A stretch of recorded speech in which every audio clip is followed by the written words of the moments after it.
নবীকে ভালোবাসা ইমানের অংশ শুধু এতটুকু নয়, আমার নবীর ভালোবাসাটাই হচ্ছে ইমান। চিল্লায় বলো ঠিক কিনা? রিসেন্টলি দেখবেন এই শান্ত শিষ্ট ইসলাম প্রিয় শান্তি প্রিয় মুসলিমদেরকে উস্কানি দেয়া হচ্ছে, উত্তেজিত করার জন্য আমার নবীকে গালি দেয়া হচ্ছে।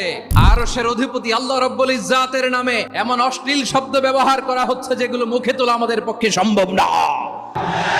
যারা আল্লাহ রাসূল সাল্লাল্লাহু আলাইহি ওয়াসাল্লামের সম্মানকে খাটো করে, আল্লাহ এবং আল্লাহর রাসূলকে নিয়ে কটূক্তি করে, অবমাননাকর শব্দ ব্যবহার করে, অশ্লীল শব্দ ব্যবহার করে, সর্বোচ্চ শাস্তি তাদের জন্য বাস্তবায়ন করতে হবে। বাংলাদেশে ব্লাসফেমি আইন করে। চিল্লায় বলেন ঠিক কিনা?